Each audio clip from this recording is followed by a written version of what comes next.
आयुष्य कर्म। इस संसार में एक मनुष्य 100 वर्ष जीता है तो एक मनुष्य जन्मते ही मर जाता है।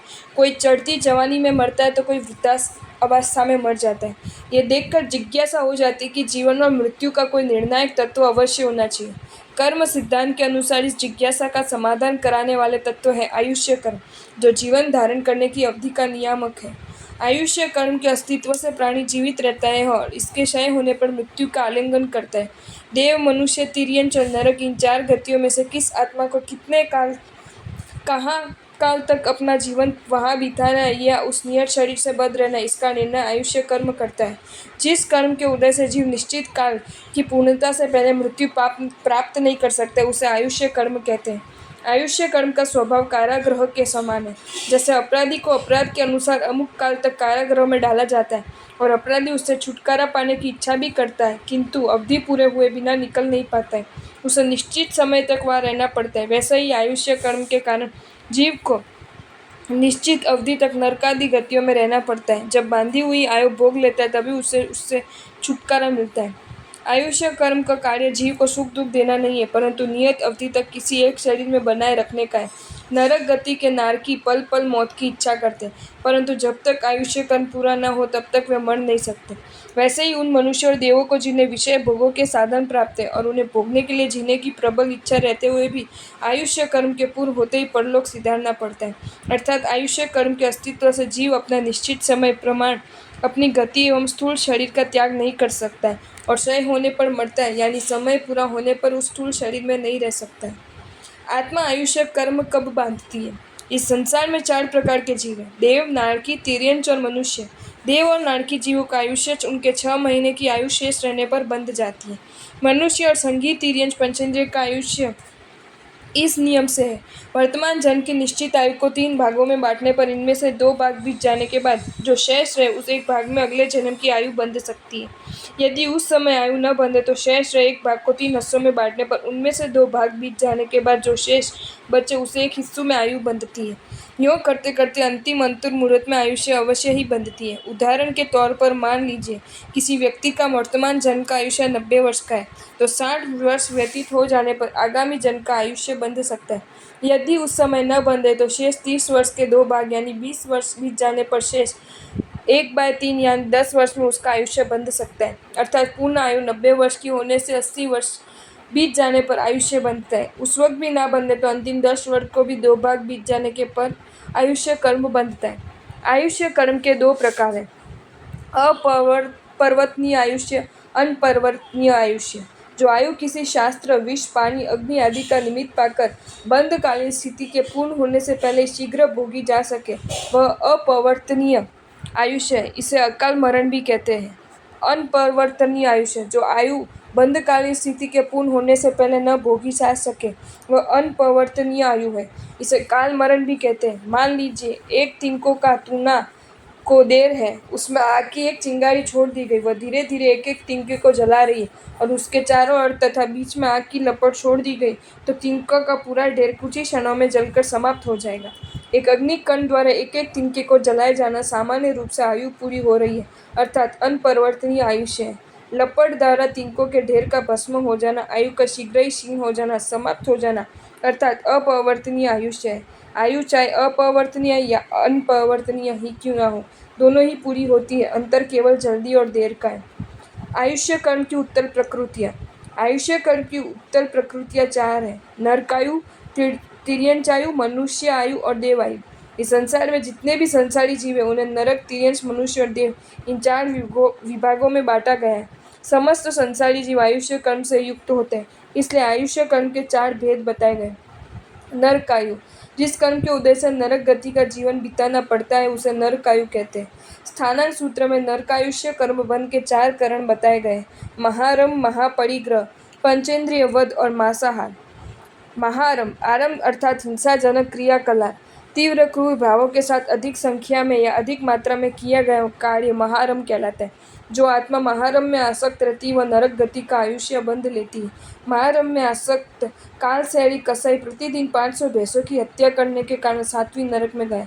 जो लोग बड़े पैमाने पर ऐसी पार्टी या महाभोज आयोजित करते हो जिसमें असंख्य त्रस्त जीवों की हिंसा होती हो एवं जो मांस, मछली, अंडों का निर्यात करते हैं, वो उन्हें हिंसक वृत्ति के फलस्वरूप महारंभ के कारण नरक गति का मेहमान बनना पड़ता है। जिस व्यवसाय में असंख्य जीवों की एकेंद्रिय से पंचेंद्रिय तक हिंसा होती है उसको आरंभ समारंभ कहते हैं। जो मनुष्य आरंभ समारंभ में आसक्त रहते हैं या जो आरंभ समारंभ करते हुए करणीय अकरणीय कार्य का तनिक भी विचार नहीं करते, वे नरक गति का आयुष्य बांध लेते हैं। महापरिग्रह, इसका अर्थ है वस्तुओं पर अत्यंत मूर्छा भाव या आसक्ति रखना।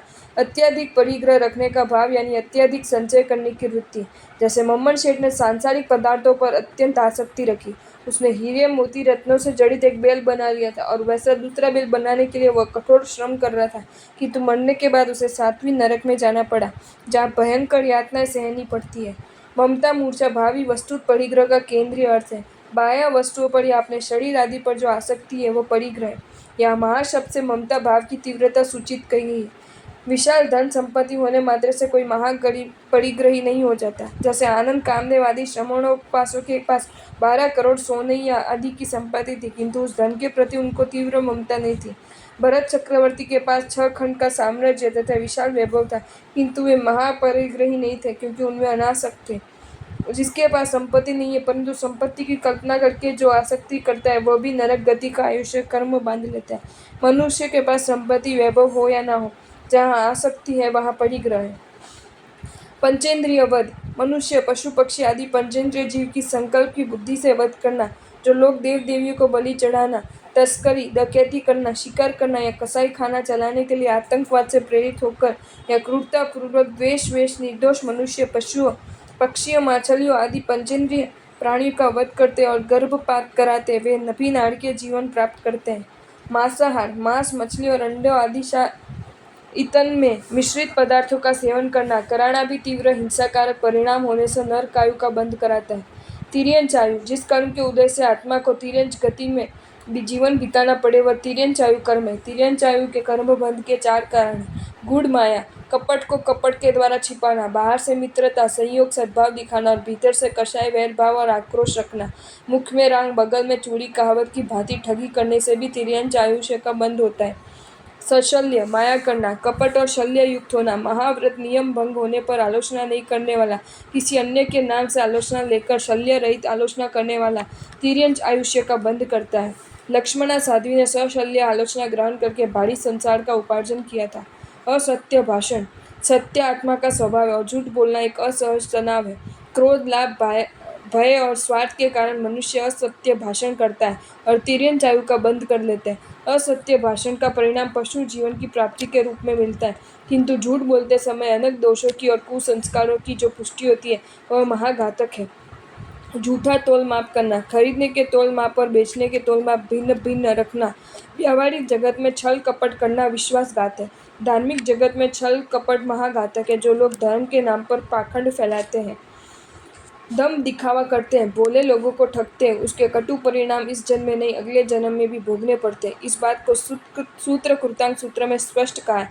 जो मायापूर्वक आचरण करता है वह अनंत बार जन्म मरण करता है। मनुष्य आयुष्य, जिस कर्म के उदय से मनुष्य गति में जन्म हो अथवा आत्मा को अमुक समय तक मनुष्य भव में रहना पड़े उसे मनुष्य कर्म कहलाते हैं। 4 कारणों से आत्मा मनुष्य आयु कर्म का बंध करती है, जैसे सरलता, विनम्रता, दयालुता, अमत्सरता। ईर्ष्या रहित होने से सरलता, मन वचन काया की एक रूपता को सरलता कहते हैं। जहाँ हृदय की सरलता हो वहाँ धर्म के बीजों का वपन होता है। इसी कारण प्रकृति की भद्रता को मनुष्य आयु बंध का कारण कहा है। विनम्रता, विनम्रता का अभिप्राय दब कर चलना या डर कर रहना नहीं है। विनम्रता का अर्थ है अंत से झुकना, झुकने के हृदय के द्वार खुलते और ऐसा विनय भावी मनुष्य आयु का बंध कराता है। दयालुता, दूसरों के दुख में दुखी होना दया है। दयापूर्ण हृदय से सद्भाव एवं सहयोग का जन्म होता है। अपने सुख का त्याग करके भी दूसरों के कष्टों को दूर करने का भाव जिस हृदय में हो वह मनुष्य आयु का बंध करते हैं। ईर्ष्या रहित होना, ईर्ष्या एक प्रकार की जलन है जिसका निशाना दूसरों की तरफ होता है किंतु व्यक्ति स्वयं घायल हो जाता है। ईर्ष्या की अग्नि समस्त सुखों को जला देती है।